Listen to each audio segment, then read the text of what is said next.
Falando em criança, a Condessa de Barral, eu falei ali, é Duquesa ou Condessa? Condessa. Condessa de Barral, eu disse que ela ensinou para Princesa Isabel Leopoldina. Princesa Isabel e Princesa Leopoldina. Ensinou mesmo?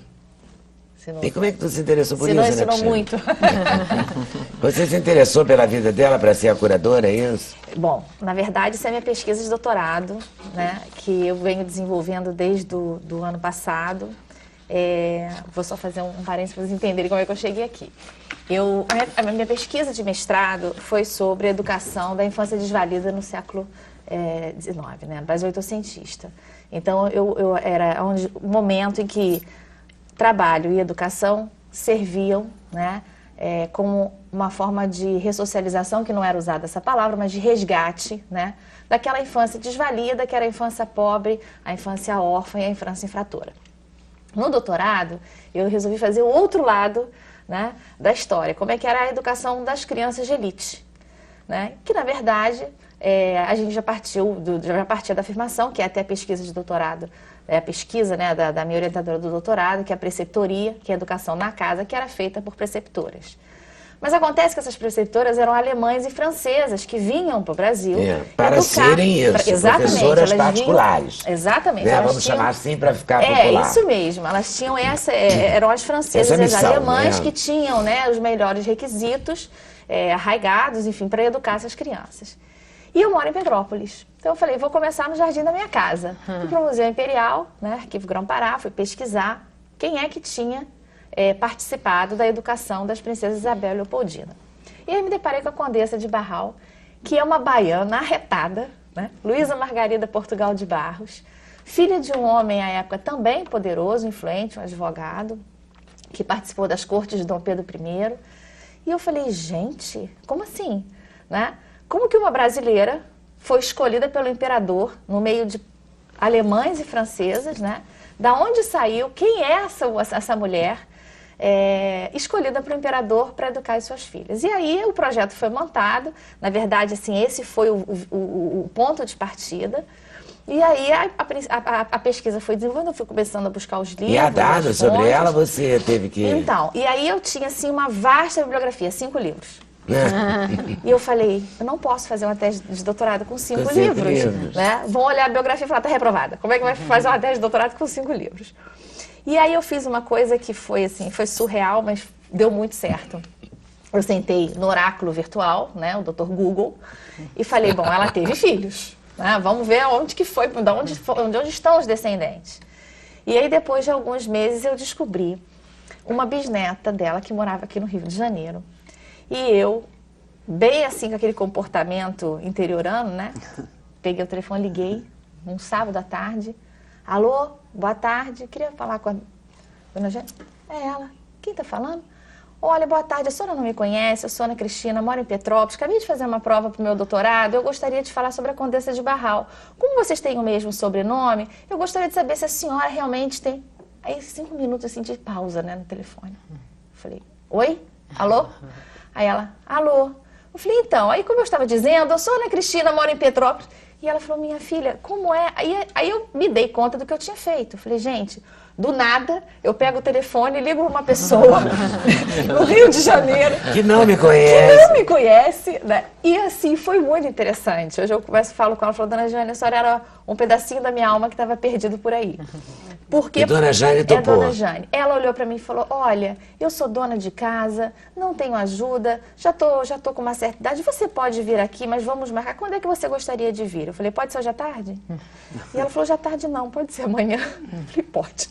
E aí eu fui até a casa dela, e já são 2 anos que toda quinta-feira quase eu vou, eu venho à casa dela e nós conversamos.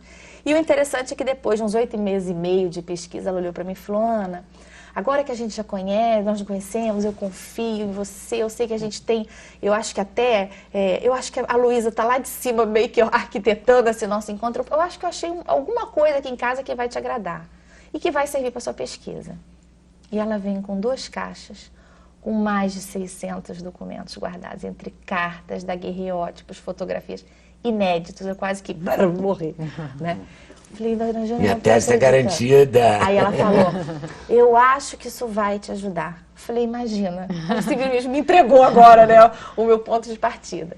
E aí eu comecei a desenvolver essa pesquisa, né, claro que inventariando aquilo tudo primeiro, dividindo por datas, por locais, porque ela viajava muito. E ela foi incrível, essa Condessa de Barral? Ela foi uma mulher extremamente influente, uma mulher extremamente politizada, com uma história de vida muito interessante, porque, como eu já havia dito, o pai dela foi um cara que participou das cortes, imagina, era um senhor de engenho, né? Dos dois maiores engenhos da Bahia, do Recôncavo Baiano, fazendo parte das cortes de Dom Pedro, inclusive como senador, para amarrar, para fechar a questão da independência do Brasil. Inclusive, com a morte da imperatriz, quem apresenta Amélia de Lettenberg para Dom Pedro I é o pai dela, Domingos Borges de Barros. Em função disso que ele ganha o título de Visconde de Pedra Branca, como um agradecimento. A Luísa morava no Recôncavo Baiano, com o pai, com a mãe, com o irmão, que era um ano mais velho. E quando esse menino faz 9 anos... O que você chama de Recôncavo? Santo Amaro da Purificação? Santo Amaro, exatamente. São Sebastião do Passé, que é onde ficava exatamente em Santo Amaro. Né? Eram os engenhos de São João e São Pedro, eram do pai dela. E ela, o irmão dela morre aos 9 anos de idade e o pai se vê muito machucado com a perda daquela criança e resolve levá-los à França para passar uma temporada. A mãe dela engravida, né, e morre no parto com uma criança. Nossa, gente, que tragédia.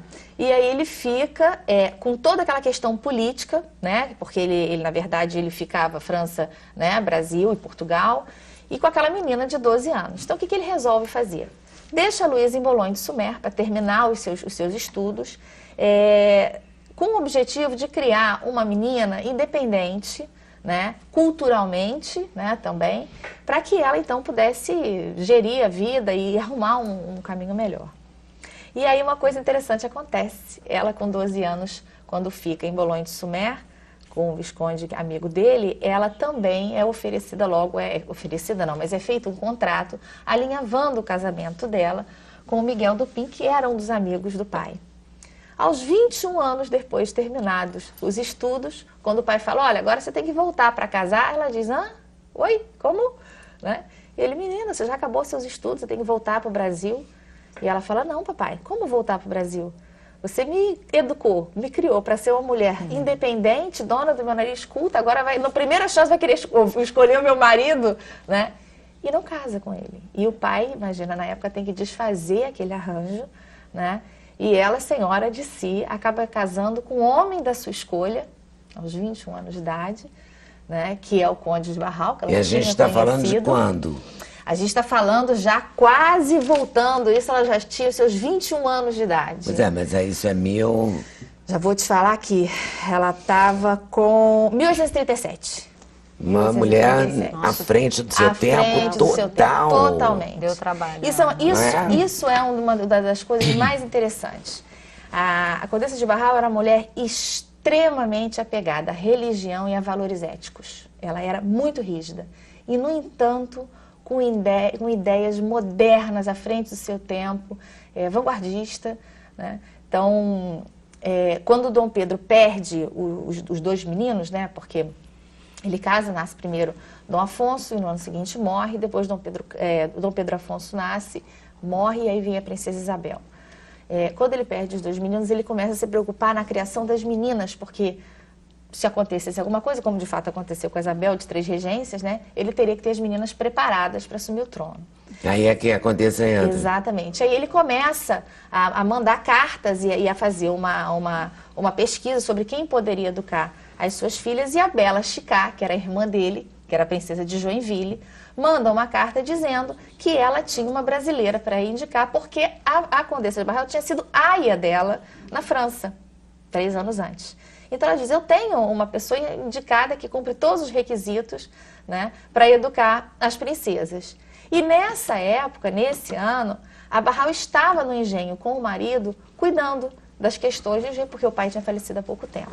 Então ela recebe a carta, né, e vai até o imperador, se apresenta, ela era 9 anos mais velha do que o imperador, né, e se apresenta a ele, diz com o currículo da Lefim, e as cartas são muito interessantes, algumas estão no CCBB. porque a gente acha o cunho de escrita dela. A primeira e a segunda carta vem com uma série de requisitos, né, perguntando se ela concordava com isso, com aquilo, e ela responde assim: fico muito comovida com o convite, agradeço, fiquei muito honrada, mas antes de dar qualquer resposta, eu gostaria de saber se as minhas considerações podem ser levadas em conta. E aí ela vem, e ela que coloca, impõe as condições dela para que ela então aceite o convite. Isso é uma coisa, é muito outra atitude. Ela era feia, né? Assim, você já acha ela bonita, né? Desculpa. Eu acho ela bonita. Você acha ela linda, claro. Eu acho ela linda. Ela é a sua Condessa de Barral. Ela é a minha Condessa de Barral. Mas ela não é exatamente no olhar de hoje, né? Ela aí já está com 50 anos, né? Já está madura. É que nós produzimos... E essa é uma exposição que está acontecendo no CCBB. No CCBB. Com esses documentos, com esse material... Com tudo que lembra a Condessa de Barral. Esse material... Essa é Jane? Essa é a Dona Jane. Dona Jane? Que é falecidíssima. Olha, Dona Jane com a figura de... da Condessa. Da Condessa. Nós fizemos a reprodução aqui de um quadro. Ela tá bonita. Olha, esse rosto foi feito por uma impressora 3D americana. A gente manda a fotografia e eles fazem o rosto da pessoa. Olha a tecnologia bárbara, né? E nessa exposição tem os cinetes usados, tem um livro, Espírito das Leis, todo glosado por ela, dizendo dos assuntos que ela tratava com o imperador, em relação aos assuntos que estão abordados no livro. Moderníssima Condessa de Barral. Adorei essa descoberta. Você tirou 10 na tese? Não, ainda não fiz a qualificação. Tem que fazer. Ainda estamos em fase de... Vai ficar até o dia 14 de fevereiro de 2015, né?